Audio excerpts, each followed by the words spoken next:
Bonjour à tous. Alors voilà, je vais essayer de vous expliquer le comment du pourquoi je ne suis pas d'accord avec la revue technique, par exemple, pour le réglage d'une synchro de carbu pour GSX-R avec rampe à dépression. Voilà.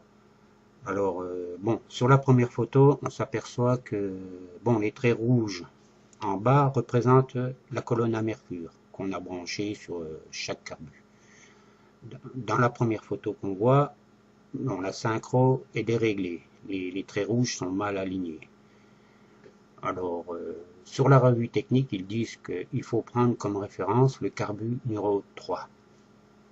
Et c'est là que je suis pas trop d'accord parce que le principe de régler les papillons pour la synchro se fait par paire. Car ils sont tous réglables. Ça veut dire que par exemple, si on prend le carbu 3 et 4, il se règle avec la vis 1, très bleu.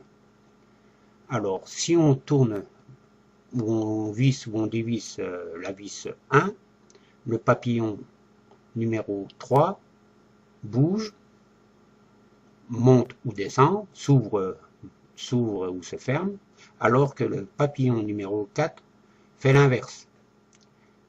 Car, voilà, oui. Alors ça fait que, et ainsi de suite, le carbu numéro 1 et le carbu numéro 2 est le même principe. Si on visse ou on dévisse, la vis de réglage numéro 3, le papillon 2 et le papillon 1 s'ouvrent ou se ferment. Ils font l'inverse. Si un qui s'ouvre, l'autre se ferme, obligatoirement. Et c'est là qu'il faut aligner, en vissant ou en dévissant, jusqu'à avoir les papillons à la même ouverture. Bon, voilà, en gros, déjà pour la première photo, bon, c'est pas évident d'expliquer, mais bon, voilà. Alors, on va passer à la deuxième photo. Ici, alors voilà, j'ai réglé le carbu 3 et 4. C'est-à-dire que j'ai tourné la vis 1. Alors, le papillon 3 s'est ouvert et le trait rouge est descendu. Tout en même temps, le trait 4, lui, a monté. Jusqu'au moment où les deux traits se sont retrouvés au même niveau. Là, à ce moment, le carbu 3 et 4 est synchronisé. Ok? Bon, j'ai pas touché au carbu 1 et 2. Bon, ça sera la troisième étape. Mais là, les deux carbus, le 3 et le 4, sont synchronisés, car sur la colonne à mercure, les deux traits rouges sont au même niveau. Ça veut dire que si, par exemple, là, je tourne la vis numéro 3, ça fera le même système. Le carbu 1 le trait va monter, et le carbu 2, le trait va descendre.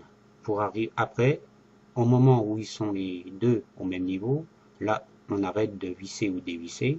Les deux carbus sont synchronisés. Voilà, en gros.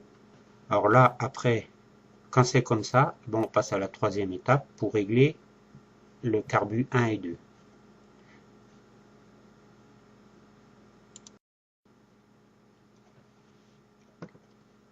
Bon, voici la troisième étape. Là, j'ai réglé le carbu 1 et 2 en tournant la vis 3. Alors là, on voit bien que les deux carbus, la paire de carbus, bon, le carbu 1 et 2 sont synchronisés, les deux traits sont au même niveau, et le carbu 3 et 4 est synchronisé. Mais par exemple, sur la revue, ils disent qu'il faut se référer au carbu numéro 3. Donc, par exemple, si je veux mettre le carbu numéro 1 au même niveau que le carbu numéro 3, obligatoirement, en tournant la vis 3, le carbu numéro 1 va se mettre au même niveau, ok, pas de problème, le trait rouge va descendre, mais le trait rouge du carbu 2, lui, va monter, obligatoirement. Donc, après, si je veux remettre le carbu numéro 2 à la référence du carbu numéro 3, eh ben, le carbu numéro 2, le trait, va descendre, ok, pas de problème, au même niveau que le 3, mais le carbu numéro 1 va être déréglé, il va remonter. Ok? Donc, je synchronise là que le carbu 1 et 2 au même niveau, mais le carbu 3 et 4, lui, est pas au même niveau. Et c'est là que on arrive à la quatrième étape pour régler les deux paires de carbu avec la vis numéro 2. Quatrième étape. Dans ce cas, comme là on voit sur la photo, les 4 carbus sont synchronisés. Les 4 traits rouges sont alignés parfaitement. Pour en arriver là, il faut jouer avec la vis numéro 2 qui, en vissant ou dévissant, ouvre ou ferme les deux paires de carbus. Inversement. C'est-à-dire que si je dévisse par exemple, la vis 2, le carbu 3 et 4 va s'ouvrir. Et à l'inverse, le carbu 1 et 2 va se fermer. Donc, les deux traits rouges vont monter et les deux autres traits rouges vont descendre. Et jusqu'à arriver au même niveau. Et là, c'est parfait. Alors, pour conclure, en gros, le principe du carbu de référence sur une rampe à dépression, pour moi, ça sert à rien. Parce que je ne vois pas comment on peut régler, par exemple, le carbu 1 seulement pour l'aligner avec le carbu 3. Obligatoirement, si on visse ou dévisse le carbu 1 pour le régler au même niveau que le carbu 3, le carbu 2, lui, va se dérégler obligatoirement, car il y a une seule vis pour les deux carbus, et si un monte, l'autre descend.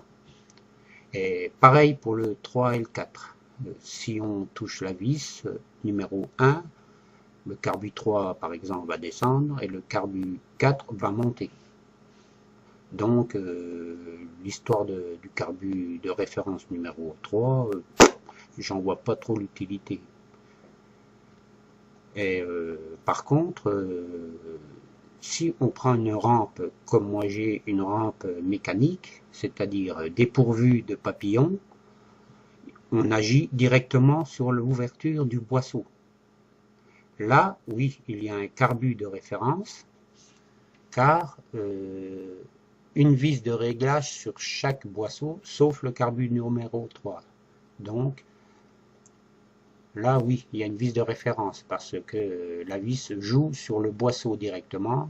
Alors, on peut aligner le 1, le 2 et le 4, un par un, sur le carbu numéro 3. Mais là, dans le cas de notre rampe là à dépression, non, il faut faire un réglage par paire. Première paire 1 et 2, deuxième paire 3 et 4, puis à la fin, avec la vis numéro 2, on aligne les deux paires. Voilà, en gros, ce que je pouvais dire. Sinon, j'ai pas de photo de ma rampe mécanique, mais bon, je ferai une photo de la rampe mécanique parce que une fois qu'on l'a sous les yeux, là, on comprend bien le principe. C'est beaucoup plus simple. Parce que, ah oui, j'ai oublié de vous dire aussi que, par exemple, la vis 1, on voit bien le principe. La vis, il y a une vis, un ressort, la patte pour le carbu 4, un autre ressort et la patte pour le carbu 3. Alors, ça fait que, obligatoirement, vous pouvez faire l'essai, par exemple, vous démontez votre rampe, vous virez la vis, vous dévissez la vis complète, vous enlevez les ressorts qui tient, et là vous verrez que les deux papillons bougent tout seuls. Et là, à la main, on en fait bouger un, on en fait bouger l'autre. Obligatoirement, il y en a un qui s'ouvre et l'autre qui se ferme. Voilà en gros. Bon, si vous avez des questions, bon, il n'y a pas de problème.